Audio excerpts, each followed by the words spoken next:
오늘 우리 계신 하나님의 말씀 사무엘하 11장 1절에서 5절까지 말씀입니다. 한 절씩 교독하겠습니다. 그 해가 돌아와 왕들이 출전할 때가 되매 다윗이 요압과 그에게 있는 그의 부하들과 온 이스라엘 군대를 보내니 그들이 암몬 자손을 멸하고 랍바를 에워쌌고 다윗은 예루살렘에 그대로 있더라.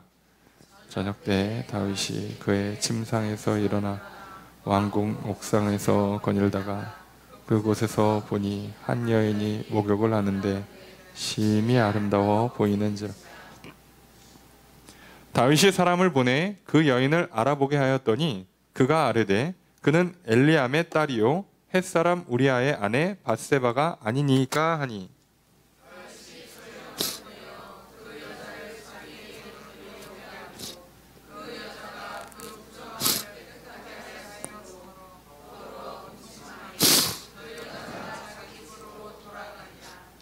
함께 읽습니다. 그 여인이 임신함에 사람을 보내 다윗에게 말하여 이르되 내가 임신하였나이다 하니라. 아멘. 자리에 앉으시기 바랍니다. 할렐루야. 거룩한 주일 주님 전에 나와 예배드리시는 성도님들을 주님의 이름으로 환영합니다. 우리 옆에 있는 분들과 사랑의 교제를 나누겠습니다. 인사합시다. 사랑합니다. 축복합니다.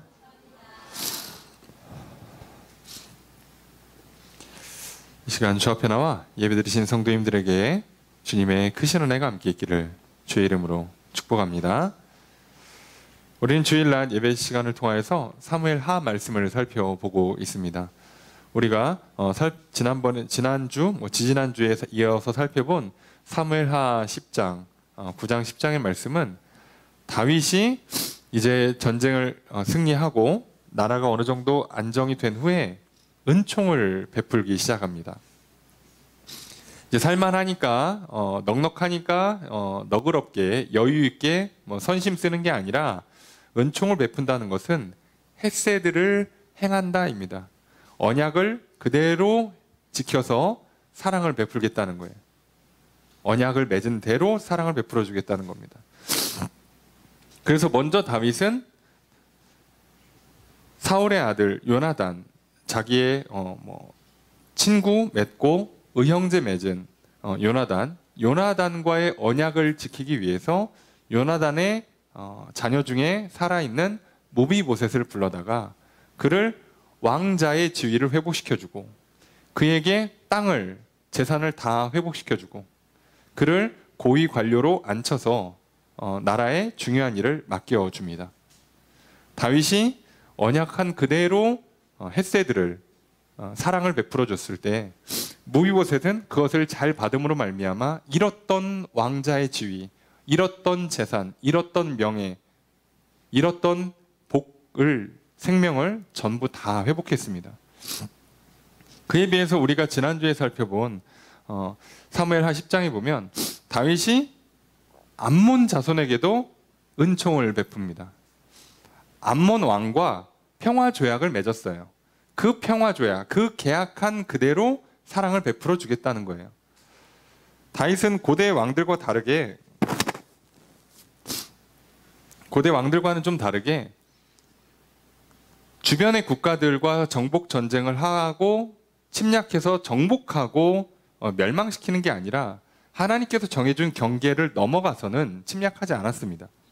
그런데 경계를 맞대고 있는 나라들과 마냥 좋게만은 지낼 수가 없어요. 그들이 쳐들어오기도 하기 때문에 전쟁을 통해서 우위를 점합니다. 그래서 서로 평화조약을 맺을 수도 있고 또는 한쪽이 정복을 한 다음에 한쪽이 힘으로 적당히 누를 수가 있어요. 다윗은 전쟁을 이겨서 암몬을 누른 뒤에 암몬과 평화조약을 맺었습니다. 그리고 그 평화조약의 내용을 우리가 구체적으로 다 알 수는 없습니다. 하지만 다윗이 했던 걸 대충 생각해 볼 때 주변 나라들이 정복하고 그들에게 조공을 갖다 바치라고 하는 거에 비하면 아주 가벼운 수준이에요. 과하지 않은 세금, 침략하지만 않으면 전혀 정치에 간섭하지 않는 수준으로 굉장히 좋은 평화 조약을 맺었어요. 그 암몬 자손과 좋은 평화 조약을 맺고 잘 지내고 있었는데 그 암몬 자손의 왕이 죽고 그 아들이 왕위를 이어갑니다. 그래서 다윗이 사람을 보내서 조문을 하고 그 평화 조약을 갱신하겠다고 그래요. 자, 이것은 정복한 나라 왕 입장에서는 은총을 베푸는 거예요. 헤세드를 이행하는 겁니다. 어차피 아버지가 죽었기 때문에 아버지와 맺은 계약은 이제 계약 만료가 된 겁니다. 그러니까 다시 이때다 그러고 쳐들어가서 야, 아버지랑은 내가 조공을 세금 한 10%만 물렸는데 너는 좀 올리자. 20% 하자. 할 수 있어요. 무력으로 누를 수 있어요. 장례 치르고 말고 내 할 바 아니고 그냥 밀고 들어갈 수 있습니다. 그런데 다윗은 그렇게 하지 않았습니다. 장례에 조문을 보내고 평화 조약을 갱신하기를 원했어요. 그런데 암몬 자손의 왕이 이것을 거절합니다. 그래서 사신들을 오히려 치면 수치스럽게 수염을 반만 밀고 옷을 잘라서 하체가 드러나게 만듭니다. 평화 조약을 거절했죠. 헤세드를 거절했죠. 은총을 거절했습니다. 그 결과 어떻게 됩니까? 그래서 다시 전쟁이 발발하죠. 본인도 이 은총을 거절했기 때문에 전쟁이 날 걸 알았어요. 그래서 암몬 자손이 아람 사람들이랑 연합을 합니다. 그렇게 해서 둘러쌌는데도 불구하고 전쟁을 이깁니다. 그래서 다윗이 전쟁을 이기고요. 그래서 오히려 아람 사람들이 먼저 알아서 수고리고 들어와서 평화조약을 맺어요. 오늘 우리는 은총을 베풀었을 때, 다윗이 은총을 베풀었을 때 그 은총을 받아들인 무비보셋과 그 은총을 거절한 암몬이 어떻게 달라진 결과를 만들어내는가를 지난 2주간 살펴봤습니다. 여러분, 하나님께서 우리에게 은총을 베풀어 주세요. 만약 하나님이 좋으신 분이라 아이고 내가 참 마음이 넓은 신이야, 너희들 좋게 해줄게 라고 하시는 분이 절대 아닙니다. 그분은 우리에게 철저히 계약서대로 이행하십니다. 그 계약이 우리에게 너무 좋아서 그런 거지 그 계약서 그대로 이행하십니다. 그 계약을 넘어가면 우리는 하나님의 은총을 받을 수가 없어요. 예수 그리스도의 이름이 아니고는요 하나님께 나아갈 수 없습니다. 속지 마십시오. 죄를 짓고서는 하나님께 복을 받을 수가 없어요. 하나님께서 하라고 한 방법대로 은혜를 구하지 않으면 은혜를 베풀어 주지 않습니다.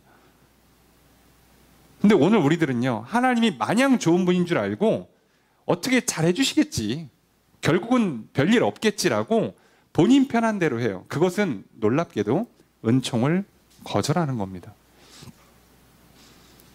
오늘 은총을 거절한 이 암몬과 다윗은 이제 다시 전쟁을 일으켜요. 그래서 이 전쟁을 통해서 사실 암몬을 거의 진멸하다시피 합니다. 은총을 거절한 자의 최후가 이렇죠. 근데 문제는 은총을 받은 사람과 거절한 사람이 어떻게 되는지 무비보셋과 암몬 자손을 통해서 우리는 그 결과를 너무 잘 알고 있어요. 그런데 여기서 끝이 아니에요. 오늘 문제는 다윗도 하나님의 은총을 거절합니다. 그래서 죄를 짓기 시작해요. 도대체 왜? 은혜가 뭔지 아는 사람이, 은혜를 받아본 사람이, 심지어 그 은혜를 받아 누리면서 베풀기까지 한 사람이 왜 정작 본인은 은혜를 거절하고 죄를 짓는가? 오늘 우리들은요, 우리 신앙생활에서 제일 심각한 문제, 가장 많이 부딪혀야 되는 문제를 오늘 다루려고 합니다. 그리고 가장 불편하고 듣기 싫은 말을 듣게 될 수 있어요. 하지만 우리가 꼭 기억해야 되는 건요, 오늘 우리가 너무나 잘 알고 있는 다윗이 밧세바를 범하는, 우리아의 아내를 밧세바를 범하고 나중에는 우리아까지 죽이게 되는 이 사건으로 말미암아 다윗이 이후에 펼쳐지는 인생이 굉장히 고통스럽고, 다윗의 중반, 후반, 말년에 일어나는 모든 괴로움들은 사실상 다 여기서 시작된다고 해도 과언이 아닐 정도로 이 죄가 어마어마하게 다윗의 인생을 망가뜨려요.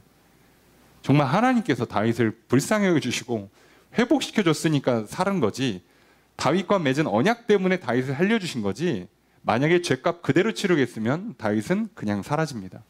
그 정도로 심각한 죄를 져요. 도대체 왜 이런 일이 일어날까? 오늘 말씀을 통해 살펴보려고 합니다.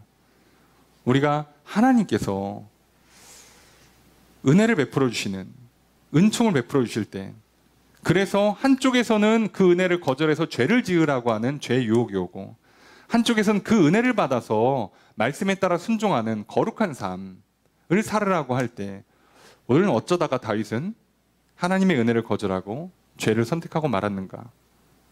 그리고 그렇다면 오늘 우리는 똑같은 상황에 펼쳐질 텐데 어떻게 하면 죄의 유혹을 이기고 하나님의 은혜를 받아 누림으로 거룩한 삶, 말씀에 순종하는 삶, 그래서 복을 계속해서 누리며 왕위를 평안히 누리며 계속해서 왕노릇하는 존귀한 인생, 생명과 풍성한 복을 누리는 인생을 어떻게 하면 살아갈 수 있을까?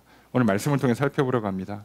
오늘 우리의 이 예배를 하나님께서 기뻐하다 주시고 우리에게도 계속해서 은총을 베풀어 주시는 시간 되기를 주의 이름으로 축복합니다.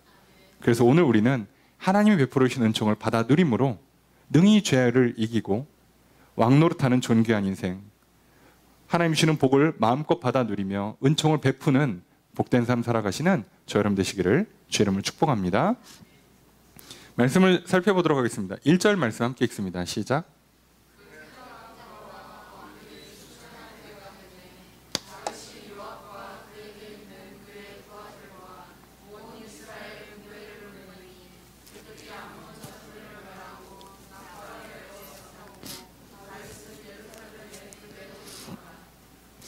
자, 1절에 보니까 그 해가 돌아와 왕들이 출전할 때가 되매라고 돼 있어요. 해가 돌아왔다는 건 해가 바뀌었다는 거죠. 해가 바뀌었습니다. 새 해가 바뀌었어요. 그리고 왕들이 출전할 때, 보통 사람들이 전쟁할 때가 됐다는 거예요. 자, 중동의 날씨는 우리랑 조금 다릅니다. 그래서 이들은요, 우리가 말하는 사계절이 잘 펼쳐지지 않아요. 말이 좋아서 봄, 여름, 가을, 겨울이지 그냥 건기, 우기예요. 그런데 여름 우기가 있고 겨울 우기가 있습니다. 중동은 눈 안 내립니다. 그죠? 눈이 안 내려요. 그러니까 겨울에도 비가 내려요. 사실 그렇죠. 여러분, 사막이 아니라 우리가 보통 말하는 중동 지역은 그냥 흙이잖아요. 흙바닥. 그러니까 여기는 사막처럼 비가 아예 안 오는 지역은 아닌데 비가 오긴 옵니다. 그런데 그렇다고 눈이 오진 않아요. 우리보다는 좀 더 적도에 가까우니까 눈이 오진 않습니다. 그래서 이 사람들은 주로 겨울에도 비가 와요. 그래서 겨울에 우기가 있습니다. 이 겨울 우기가 끝나야, 그래야 전쟁을 나갈 수가 있죠. 아니 뭐 땅바닥 질퍽질퍽한데 그 당시에 걷거나 말 타야 되는데 전쟁을 어떻게 합니까? 그러니까 보통 겨울 우기가 끝나고 봄에 이제 건기, 이제 농사짓기 좋은 그 시기 오기 전에 출전을 해요. 빠르면 이때 한두 달 만에 끝내는 거고, 길어지면 그 해 안에 끝내면 돼요. 그러니까 이때가 전쟁의 가장 좋은 때입니다. 해가 바뀌고 다윗은 암몬을 그대로 놔둘 수는 없잖아요. 그래서 암몬을 치기 위해서 이제 겨울 지나고 봄 시작할 때쯤 출전을 시작합니다. 자, 그래서 어떻게 출전하냐? 1절에 보니까 다윗이 요압과 그에게 있는 그의 부하들, 장수들이죠. 온 이스라엘 군대, 정규군 포함해서 전쟁을 위해 소집하는 군대까지 전부 다 포함한 온 이스라엘이라고 했으니까 군대를 말 그대로 총동원했습니다. 그래서 전쟁을 나갑니다. 출정을 했어요. 자, 그래서 암몬 자손을 멸하고 이제 암몬의 수도격인 라빠까지 둘러싸서 이제 이 전쟁을 이제 마무리 지려고 이제 싸우는 중이에요. 그런데 1절에 보니까 다윗은 예루살렘에 그대로 있더라. 안 나가요. 벌써 전쟁을 안 나갈 정도로 나이가 많지 않은데, 어디 아프거나 병들지 않았는데, 나라에 뭐 바쁜 일이 있고 그런 게 아닌데 왜 안 나갔을까? 여기서부터 다윗은 문제가 시작됩니다. 예루살렘에 남아있는 것은 그 자체로 죄가 되진 않습니다. 전쟁에 출전하지 않았다고 해서 죄를 짓는 건 아니에요. 왕이니까 출전 안 할 수도 있어요. 여러분, 학생이 공부를 안 하는 게 그 자체로 죄라고 하긴 좀 어려워요. 안 할 수도 있지 뭐. 그죠? 그런데 학생이 공부를 안 하는 것 자체를 죄라고는 할 수 없지만 안 하면 꼭 그 남는 시간에 죄를 져요. 이게 문제인 거죠. 그러니까 출전 안 할 수 있어요. 왕이니까. 근데 이거 사실 중요한 전쟁이고 끝을 봐야 되니까 사실 출전하는 게 좋거든요. 아직 그럴 나이가 아니에요. 다윗은 지금 전쟁을 안 나갈 정도의 은퇴할 나이가 아닙니다. 나중에는 신하들이 이제 그만 나가십시오. 위험합니다라고 해서 만류해요. 때 되면 은퇴할 때가 와요. 이제 현장에 못 나갈 때가 옵니다. 그러니까 그 전까지는요, 하는 게 맞아요. 근데 안 하고 조금 쉬고 편하게 하겠다고 마음 먹으면 이제는 내가 굳이 안 나가도 돼. 이제는 내가 굳이 고생하지 않아도 돼. 좀 쉬자. 좀 놀자. 좀 여유 좀 부리자.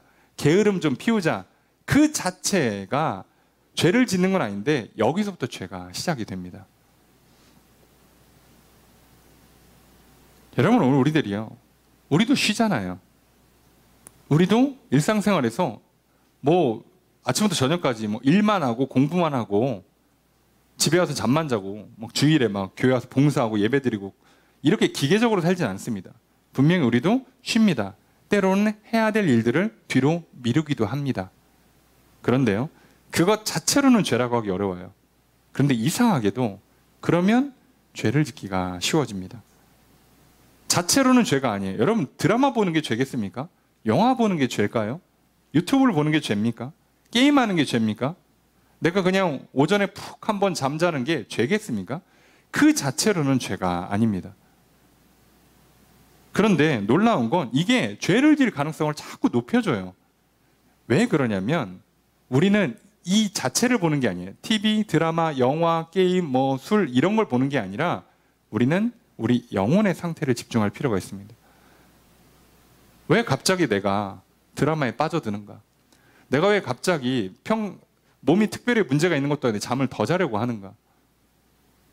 내가 왜 자꾸 일을 하려 하지 않고 사람을 만나려 하지 않고 배우려 하지 않고 운동하려 하지 않고 왜 자꾸 게을러지려고 하는가?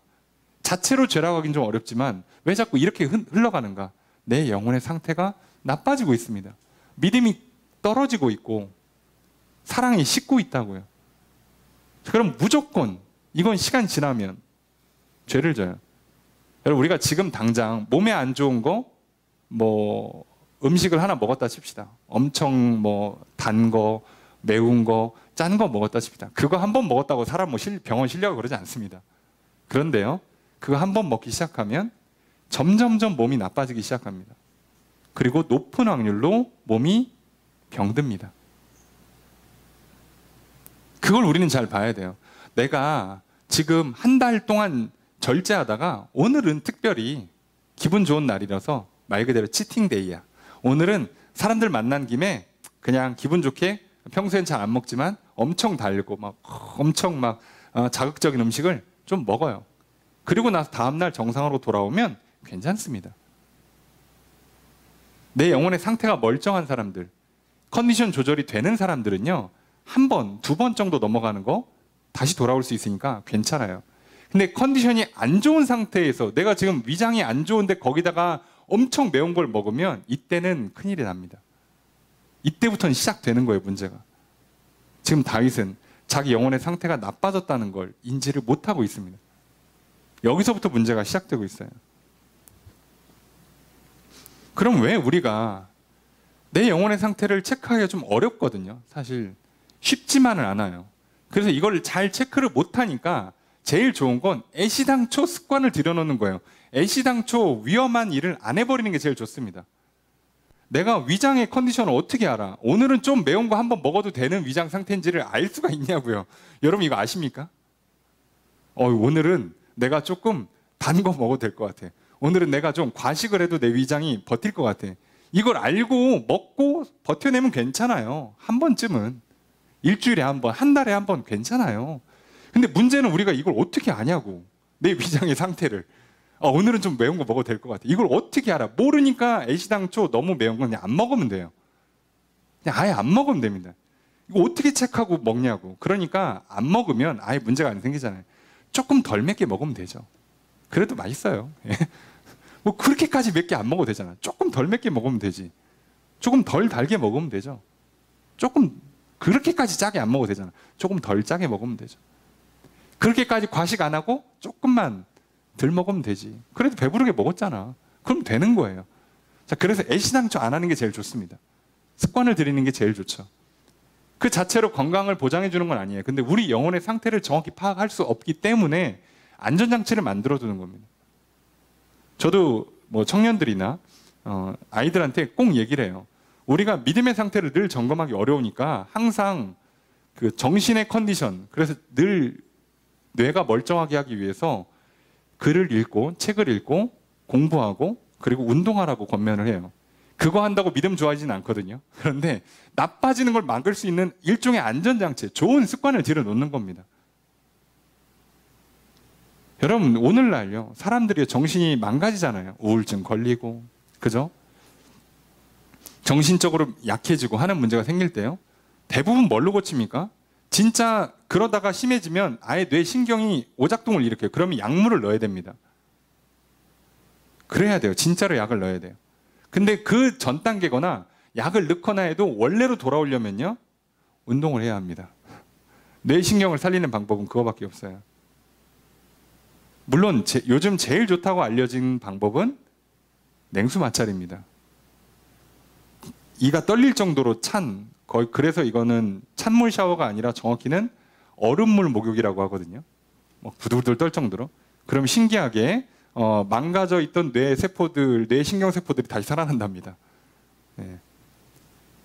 그렇게 할 수밖에 없어요. 아니면 그 정도로 고통을 줄 수 있는, 숨이 헐떡일 정도로 운동을 하고 땀을 흘리고 해서 정상으로 만들어줘야 돼요. 근데 이상하죠? 정서적으로 문제가 있는 분들을 잘 보시면 먹는 건 잘 먹는데 운동을 안 하거나 아예 안 먹고 운동도 안 합니다. 근데 반대로 해볼까요? 운동을 하면 살기 위해서라도 먹어요. 죽을 것 같거든. 해보신 분들은 알죠? 예. 하면 알아요. 예. 안 먹을 수가 없어요. 예. 그러다 진짜 죽겠거든. 그리고 진짜 안 먹고 운동해 보시면 저혈당 와서 핑 돕니다. 진짜 쓰러져요.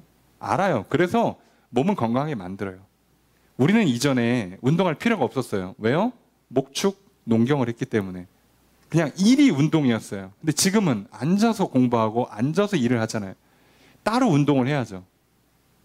근데 그게 안 되면 우리의 그 뇌의 신경 상태들이 나빠지죠. 오작동을 일으키면 우울한 사고, 우울한 감정 처리를 만들어내요. 그러니까 우리가 이걸 컨트롤할 수 없으니까 늘 보면서 오늘은 좀 많이 먹어도, 오늘은 좀 게으름 부려도, 오늘은 운동을 안 해도 괜찮겠다를 파악할 수 있으면 좋은데 파악이 안 되니까 그냥 규칙적으로 운동하는 거예요. 일주일에 2-3번 정도. 예? 땀 내서 운동하고 적당히 절제하다가 한 번 정도 맛있는 거 먹고 이렇게 하는 거예요. 모르니까. 알면 참 좋은데. 도대체 왜 다윗이 예루살렘에 그대로 있는지 아무도 모릅니다. 왜 있는지 몰라요. 누구도 시킨 적이 없어요. 그냥 안 갔어요. 그냥. 그러면 다윗이 여기서 이제 안 넘어가려면 쉬고 그 다음에 이제 왕으로서 행정 처리할 거 좀 더 하고 나라에 대한 계획도 좀 세우고 그동안 바빠서 못했으니까 이렇게 찬양도 좀 시도 좀 쓰고 기타 치면서 찬양도 좀 부르고 그리고 못 만난 사람들 좀 만나고 하면 좋은데 그럴 리가 있나? 2절 읽겠습니다. 시작.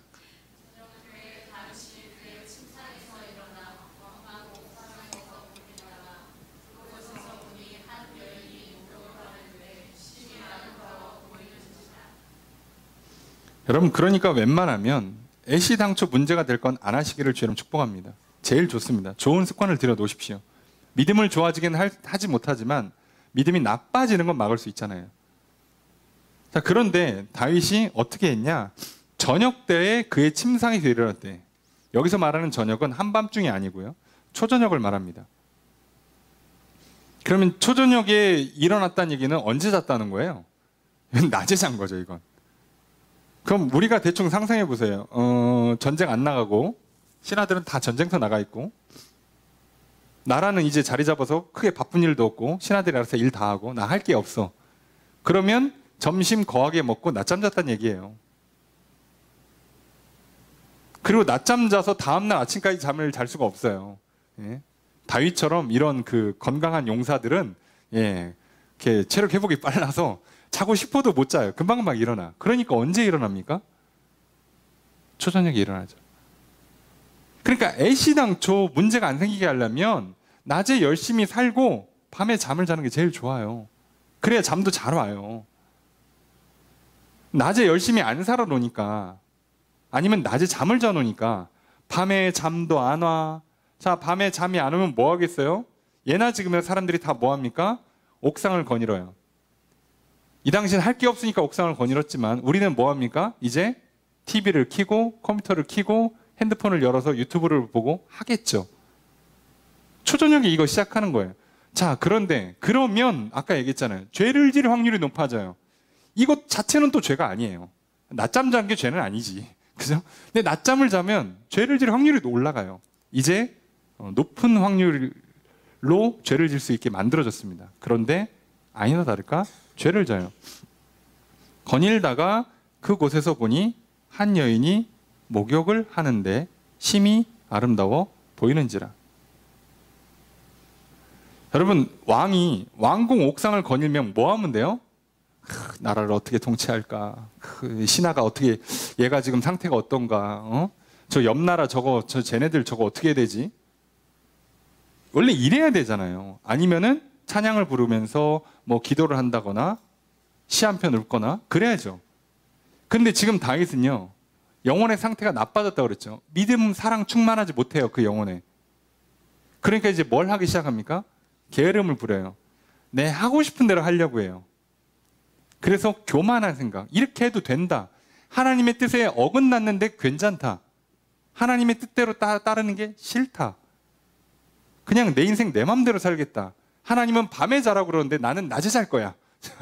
하나님은 전쟁 나가라 그러는데 나는 안 나갈 거야. 싫은 거예요, 이제부터. 내 맘대로 하겠다는 거예요. 근데 그러고 나면 무슨 문제가 생긴다고요? 할 거 다 하고 나면 심심해요. 재미가 없어요. 그래서 뭐를 합니까? 뭐 재밌는 게 없나 하고 둘러봐요. 자, 왕궁이 높으니까 거기서 백성들 사는 데를 봅니다.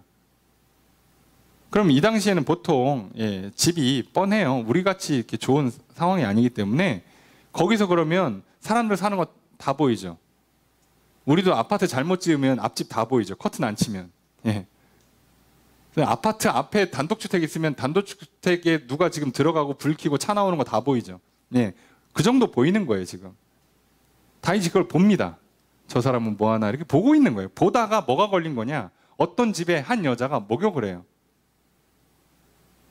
자, 그럴 수 있죠. 그 당시엔 뭐 그런 게 잘 가려지지가 않으니까. 왕궁에서 보니까 보이는 거예요. 원래는 일반적으로 눈높이에서 안 보여야 되는데 왕궁에서 보니까 보이는 거예요.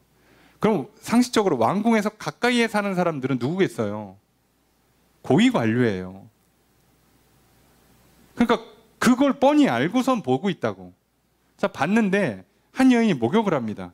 자, 문제는요. 뒤에 뭐라고 써 있습니까? 심히 아름다워 보이는지라. 여러분이 한번 생각해 보세요. 아파트에서 바로 앞동이나 옆동에 있는 집 커튼을 안 쳐가지고 갑자기 불이 켜지더니 거실에 사람이 돌아다녀. 보이죠? 여러분 경험 있을 겁니다. 뭐 아파트 옆집도 아니에요. 그냥 앞에 그 앞 도로에 아니면 길에 그냥 사람들 다니는 거 보이죠? 여러분 누군지 알 수 있습니까? 아파트 바로 밑에서 지금 사람이 걸어다니도 누군지 구분이 안 가는 거예요. 잘해야 남자 여자 정도 구분할 수 있어요. 사실 한번 잘 보세요. 초저녁에 보면 우리 차종도 잘 구분 못해요. 그냥 차가 들어오나 보다. 아, 저 차는 무슨 차다. 구분하기 어렵습니다. 자, 그런데 문제는 뭐냐면 심히 아름다워 보이는지라. 진짜로 아름다워서 아름답게 본 게 아니라요. 아름다워 보인다고요. 이게 차이예요. 자, 여러분이 TV 채널을 돌릴 때 인터넷 서핑하면서 이렇게 검색할 때 유튜브 채널 돌릴 때 한번 넷플릭스 같은 거 보실 때 한번 생각해 보세요. 내가 그거 누르기 전까지 걔가 재미있는지 없는지를 어떻게 알아요? 모릅니다. 알고 누르는 사람이 어디 있어? 그죠? 근데 왜 눌러요? 재미있을 것 같아 보이니까. 여러분, 내가 보거나 누가 재밌다고 해주지 않는 한 나는 그거 누르기 전에 이 영화가, 이 드라마가, 이 프로그램이 재밌는지를 몰라요. 근데 왜 누르냐고, 그거를. 재밌을 것 같으니까요. 이게 무슨 뜻인지 아시겠습니까? 영혼의 상태가 나빠지면 하나님의 약속의 말씀을 근거로 판단하는 게 아니라 그냥 내가 눈에 보기 좋은 대로, 내가 상상한 대로, 내가 기준이 되는 거예요. 그러니까 근거가 없어요. 하나님은 근거가 있잖아요. 내가 너를 창조했다. 내가 너에게 이걸 만들어낸다. 너가 이게 하는 게 좋겠다라고 말씀하시고 약속하시고 명령을 주는데 우리는 그걸 근거로 사고를 한단 말이에요. 아, 이게 좋은 거구나. 이렇게 하면 잘 되는구나 하고 그걸 선택하는데 하나님을 향한 믿음이 꺾이면, 사랑이 식으면 그게 없어요. 그래서 이제부터는 어떻게 해요? 이렇게 하면 좋겠다. 이게 잘 될 것 같다라고 하는데 문제는 근거가 없어요. 언약이 없다고요. 약속도 없고 명령도 없는데 그냥 좋겠다예요. 왜요? 지금 나는 뭐 하니까? 믿음, 사랑이 식어서 내 안에 불신앙이 있어요. 그래서 세상 사랑이라고 표현하는 자기 사랑, 세상 사랑이 펼쳐져요. 그러니까 뭐가 되는 거예요? 내가 보고 싶은 거, 내가 듣고 싶은 거, 먹고 싶은 거, 입고 싶은 거, 갖고 싶은 거, 되고 싶은 게 되는 거예요.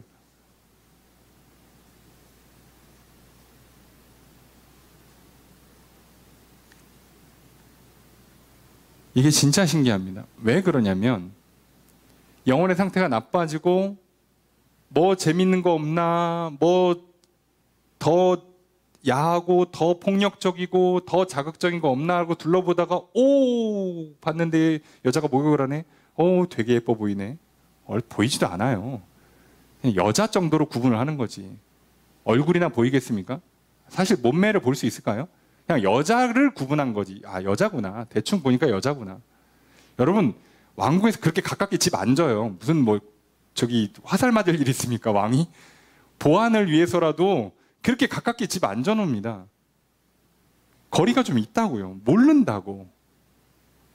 그런데 그렇게 보이죠. 왜요? 난 이미 내 마음대로 하고 싶기 때문에 내 육신의 욕망을 따르기 위해서 그냥 주는 신호 그대로를 받아요.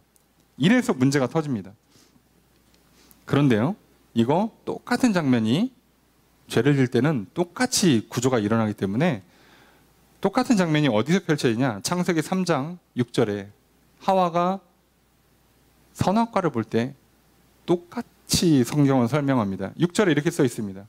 그 여자가 그 나무를 본즉 먹음직도 하고 보암직도 하고 지혜롭게 할 만큼 탐스럽기도 한 나무인지라. 여러분, 하나님 말씀을 듣고 그 말씀을 믿고 따를 때에는요, 그렇게 안 보였어요. 정확히는 쳐다도 안 봤어요. 가지 말라고 했으니까. 근데 뱀의 말을 듣고 사단의 말을 듣고 쉽게 얘기해서 거짓에 속고 유혹에 넘어가서 다시 보니까, 믿음 없이 보니까, 사랑 없이 보니까, 내 교만함 따라서 보니까, 내 욕망을 따라서 보니까 그렇게 보여요. 갑자기. 어제까지는 안 그랬거든. 근데 오늘따라 이게 먹음직하고 보암직하고 지혜롭게 할 수 있게 보여요. 하나님은 거기다 뭐라고 했습니까? 먹으면 죽는다고. 그 전까지는 얘는 독 열매예요. 독사과라고, 쉽게 얘기하면. 근데 갑자기 이건 최상급 사과가 된 거예요. 먹고 싶은 거예요. 이상하지 않습니까? 유혹에 넘어가면, 믿음이 약해지면, 사랑이 식으면,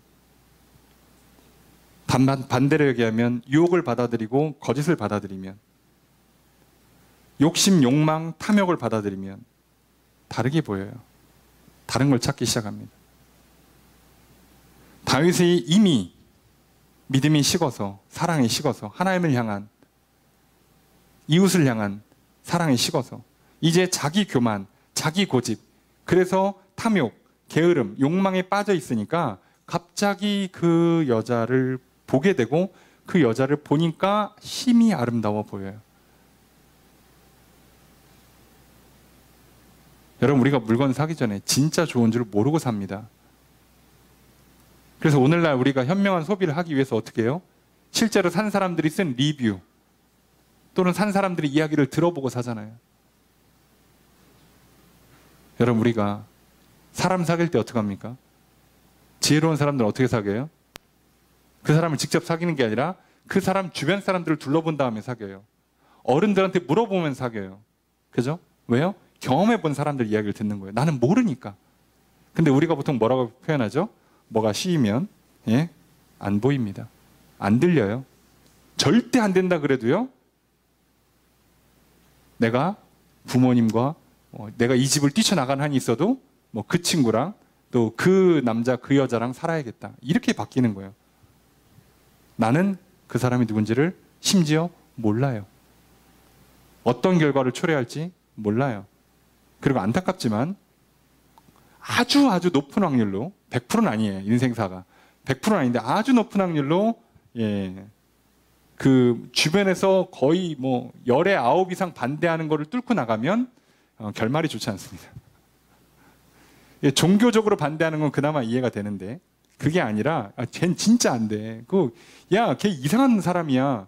이렇게 막 주변에 친구들이 뜯어 말리고 막 부모님이 뜯어 말리고 난리를 쳤는데 내가 뚫고 나갔다. 어지간해 좋은 결과 못 나옵니다. 그게 당연한 거예요. 이런 상태가 된 겁니다. 그러니까 벌써 1절, 2절 나오는 동안에 다윗이 상태가 나쁘다는 게 증명되는 게 여기까지 오는 동안에 단어가 등장 안 해요. 기도, 말씀, 찬양, 예배, 제사장, 선지자 아예 등장하지 않습니다. 뭔지 아시겠습니까? 내가 안 찾고 있다고 지금. 그걸 보지도 않고 있다고요. 그러니까 내가 이렇게 되고 있으면 정신 차리고 돌아오면 좋은데 이미 갔죠. 자, 그러면 이때부터는 이제 전쟁이 펼쳐집니다. 여기서 선을 넘으면 어떻게 되는 거예요? 간음이 일어나요. 자, 심각한 죄가 일어납니다. 이 죄를 짓기 전에 이제 죄를 지으려고 하는 다윗, 그걸 지으라고 뒤에서 부추기고 있는 악한 영과 죄를 짓지 않도록 도우시는 하나님의 영, 성령님과 영적 전쟁이 펼쳐집니다. 자, 나는 여기서 선택만 하면 되거든요. 자, 어떤 일이 펼쳐지는가? 3절 읽겠습니다. 시작.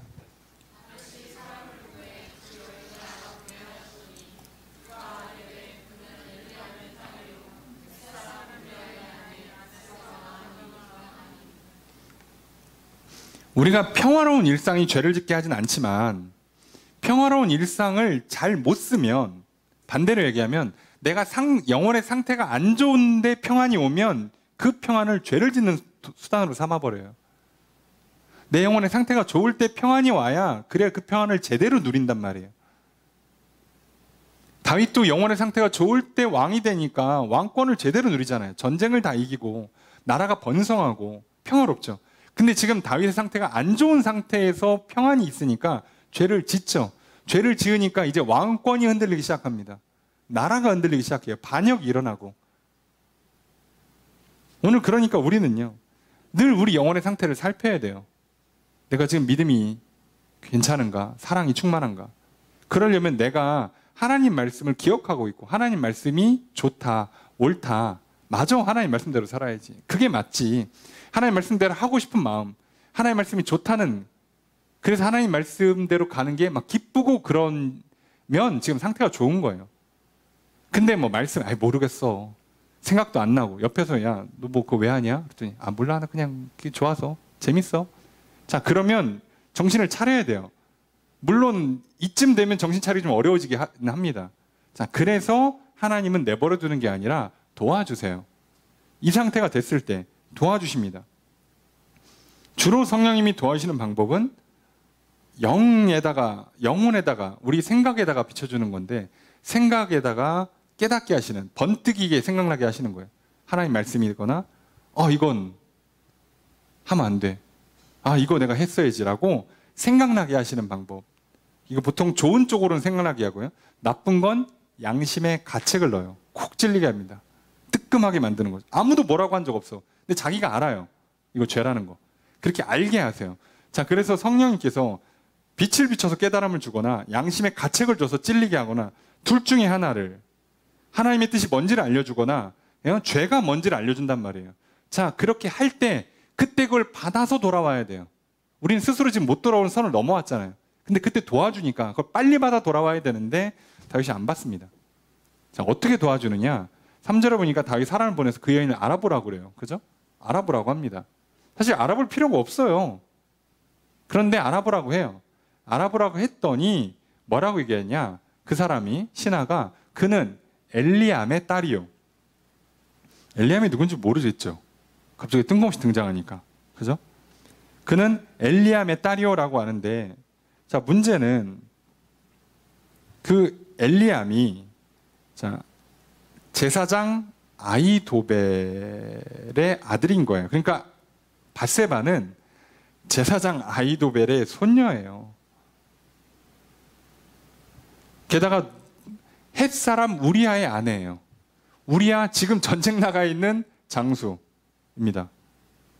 그러니까 다윗의 장수가 37명 명단이 나중에 이제 나오는데 23장, 사무엘 23장에 보면 나오는데요.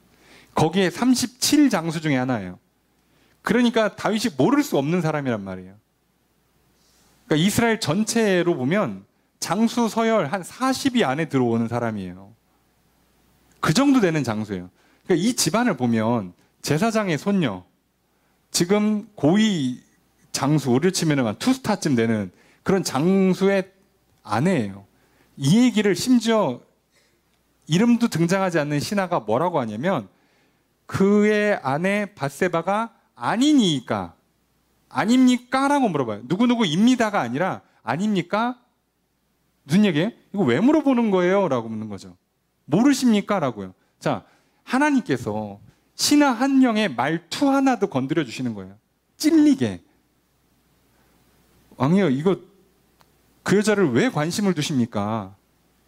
당신 모릅니까? 그 여자가 누군지? 이 정도 알려줬으면요, 다윗이 내가 실수했구나. 아유, 내가 큰일 날 뻔했구나. 이래야 정상이죠. 아니, 여러분 같으면 제사장의 손녀랑 장수의 딸을 건드리고 싶겠어? 유부녀예요, 심지어. 그래서 하지 말라고 심지어 말투까지. 그렇지만 왕이요? 왕 마음대로 하시면 되지 않겠습니까?도 아니에요. 모르십니까? 이렇게 물어봤어요. 그렇게까지 얘기했는데 다윗이 거절합니다. 이해가 되십니까? 도와주고 계시잖아요, 지금 하나님께서. 성령을 보내서. 그 신하 한 사람의 말을 통해서 도와주고 있잖아요. 아니야, 그 선 넘으면 안 돼. 이건 네가 하면 안 되는 사람이야. 지금 다윗이 부인이 없어요. 그리고 이스라엘 예쁜 여자가 없습니까? 네가 마음만 먹으면 아무나 다 취할 수 있어. 근데 이 여자는 안 돼. 이 여자는 제사장의 손녀고 네 장수의 아내고 유부녀야. 건드리면 안 돼. 를 알려주고 있다고. 알려주고. 하나님께서 죄를 알려주세요. 자, 그런데 그때 순간 가책에 들었겠죠. 아이고, 야, 내가 취하면 안 되는 여자구나. 그런데 어떻게 합니까? 다윗이 데려오랍니다. 거절합니다. 여러분, 잘 기억하세요. 하나님께서 하나님의 뜻이 뭔지를 알려주셔도요, 여러분이 안 받아들이잖아요. 그러면요, 한 2, 3초면 사라집니다. 전혀 기억이 안 날 겁니다. 그때 뭐라고 깨닫게 하셨나도 기억이 안 날 겁니다. 사람 머리가 기가 막힙니다. 아주 그냥 외면, 부정, 왜곡하는데 최적화되어 있어요. 3초도 안 가는 것 같아요. 제 경험으로도 보니까 3초가 뭐야? 1초, 2초면 날아갑니다. 양심에 쿡 찔러요. 그건 죄야. 하나님 싫어하셔. 너 나중에 큰일 나. 찔러도 아니야. 그러면 사라집니다. 오래 안 가요, 여러분. 계속 찌를 것 같습니까? 아니요. 1초면 사라져요. 콕 찔릴 때 아이고, 맞아. 이건 죄지. 하면 안 되지. 그러면 괜찮은데. 그러면 그 힘을 받아서, 그 은혜를 받아서, 그 도우심을 받아서 내가 죄를 이길 수 있단 말이에요. 근데 콕 찌르거나 말거나 싫어. 끝나면 그 한 방에 끝나요. 1초면 끝납니다. 우리 영적 전쟁은요, 1초 후에 승부가 난단 말이에요. 그래서 깨어 있어야 합니다. 다윗이 이 영적 전쟁에서 졌습니다. 깨닫게 하셨는데, 양심을 찔러 줬는데. 여러분, 그러니까요. 예. 그리고 나서 거절하면 이제부터 머리가 어떻게 돌아가요? 내가 왕인데 뭐. 내 마음대로 하는데 뭐. 별일 없겠지. 안 걸리겠지 뭐. 하룻밤인데 안 걸리겠지. 걸리면 또 어쩔 건데 내가 왕인데. 별일 없겠지 라고 하는 거예요.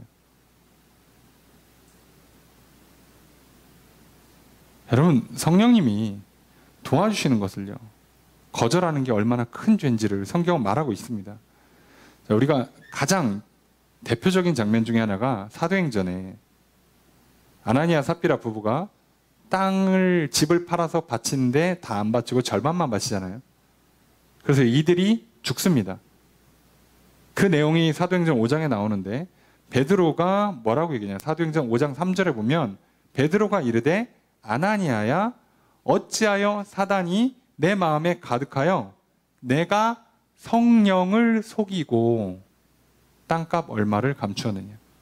베드로가 지금 뭐라고 얘기하냐면 성령을 속였다는 거예요. 성령님이 그거 아니야 라고 했는데 괜찮아요 라고 해버리고 지금 왔단 말이에요.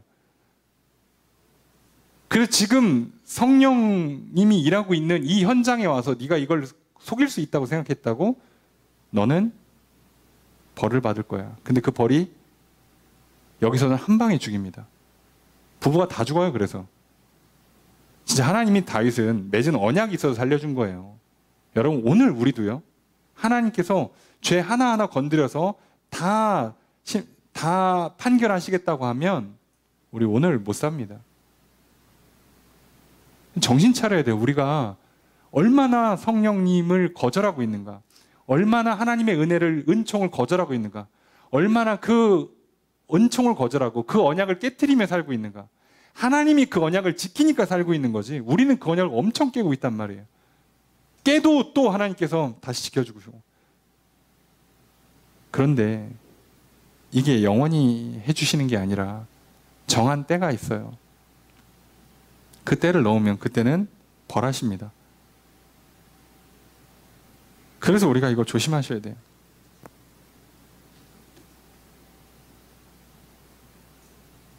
여러분, 반대로 사도행전 13장에는요, 그 안디옥 교회에서 바울과 바나바가 사역을 하면서 교회가 엄청 부흥합니다.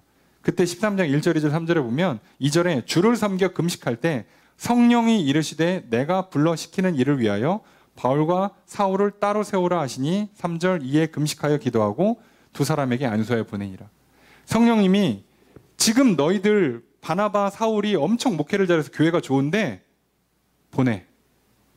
얼마나 싫겠어요. 싫은데요. 아니, 지금 교회 분위기 좋은데 왜 이런 훌륭한 목회자 구하기 얼마나 어려운데 왜 갑자기 1년 만에 보내라고 그래. 근데 이들이 어떻게 합니까? 금식하면서 결정합니다. 따르겠습니다. 네, 승질 부리지 않겠습니다. 굶겠습니다. 혈기 안 올라오게. 그리고 보내버립니다. 그러니까 놀랍게도요, 안디옥 교회가 나중에도 문제가 안 생기잖아요. 그러니까 이 좋은 목회자들 둘을 다 떠나보내면 이 교회는 뭐가 남어. 근데 하나님이 함께 하십니다. 그래서 안디옥 교회 문제가 안 생겨요. 사울은 나중에 이제 바울이 되고 바나바도 마찬가지. 이 두 사람을 통해서 소아시아 지역에 교회를 세우고 복음이 전파됩니다. 성령님께서 하라고 또는 하지 말라고 그렇게 알려줄 때 그 은총을 받으면 살아요. 다윗이 거절했습니다. 여러분, 한번 유혹이 들어오면 어쩔 수 없다고 핑계하시는 분들을 제가 너무 많이 봤어요. 아니요, 하나님 마지막까지 도와주실 겁니다. 그 도움을 거절했기 때문에 죄를 짓는 건 무조건 내 책임입니다. 자, 4절에 보면요, 데려와요. 그런데 참 특이하게요, 그 여자가 그 부정함을 깨끗하게 하였으므로 동침합니다. 무슨 얘기냐면 밧세바는요, 그래도 정결의식을 행했다고. 딴에는 왕이 부르는데 어떻게 가야지. 밧세바가 뭐 무조건 잘한 건 아니에요. 차라리 그냥 나를 죽이세요 이럴 수도 있는데 그건 안 했어. 그렇게 치면 밧세바도 나쁜 거 아닙니까? 할 수 있어요. 아니요. 성경은요, 이 모든 죄의 책임을 다 다윗한테 밉니다. 핑계하지 마세요. 옆에 사람이 유혹했다고. 여러분, 하와가 선악과를 따먹고 아담이 선악과를 받아먹어요. 아담한테 뭐라고 하죠? 그러니까 뭐라고 그럽니까? 하와가 줬어요. 그것도 당신이 내게 보내준 여자가 나한테 줘서 내가 먹었습니다. 그래서 아담이 면제받습니까? 아니요. 벌 받아요. 하와가 얘기합니다. 뱀이 유혹해서 넘어갔습니다. 그래서 하와가 그래, 뱀이 잘못했는데 넌 잘못이 없네. 그러니까 하와는 하와대로 벌을 받습니다. 출산의 고통을. 뱀은요, 할 말 없지. 뱀은 그대로 고통받습니다. 놀라운 건요, 유혹을 했든 유혹을 받았든 죄를 지면 전부 다 벌 받습니다. 속지 마십시오. 하나님은요, 죄를 단 한 번도 그냥 넘어가신 적이 없어요. 오해하지 마세요. 좋게 좋게 절대 안 넘어갑니다. 그런데 동침하고요, 집으로 돌려보내요. 그리고 결과가 이렇게 나옵니다. 5절 함께 읽습니다. 시작.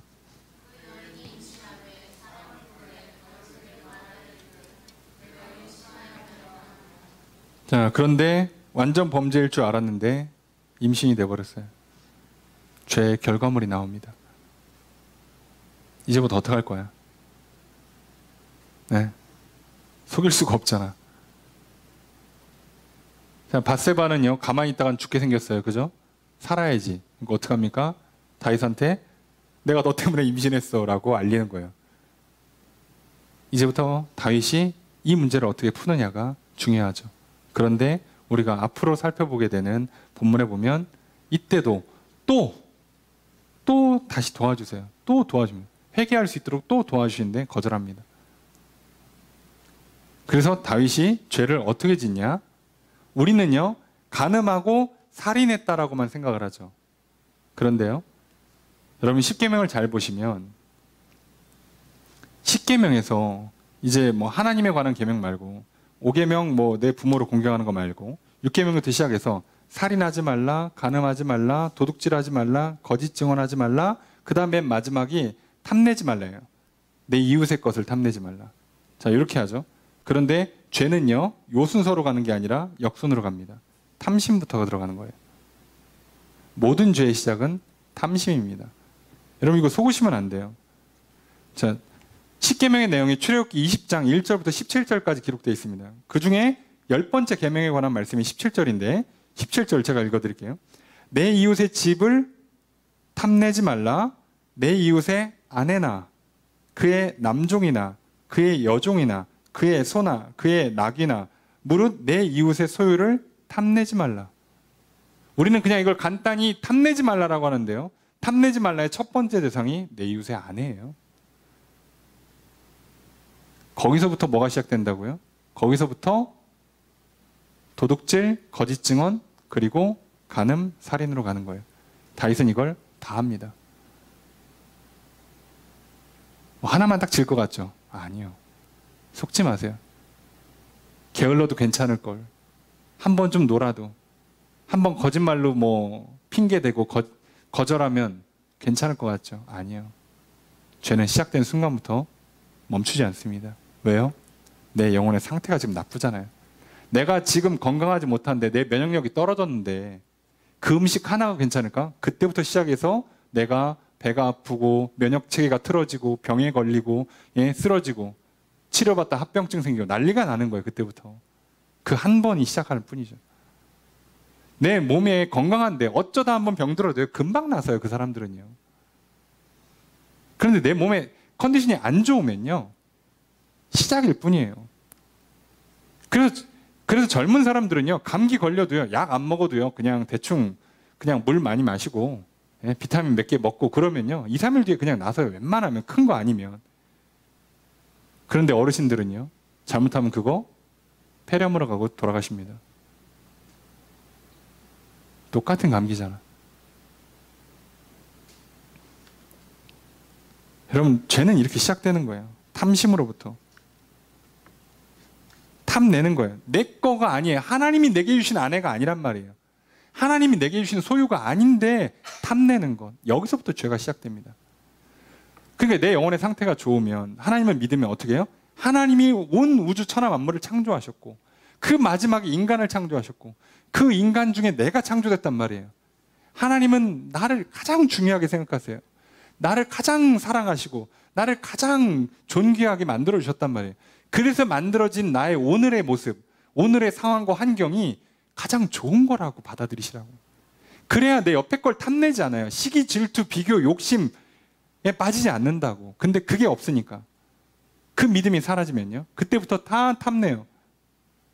내가 첫째였어야 되는데, 내가 저 재산을 다 받아야 되는데, 내가 남자였어야 돼, 여자였어야 돼, 내가 외모가 이래야 되고, 내가 성격이 이래야 되고, 내가 뭐 성적이 이렇고 등등등등등 다 내 거였어야 돼요.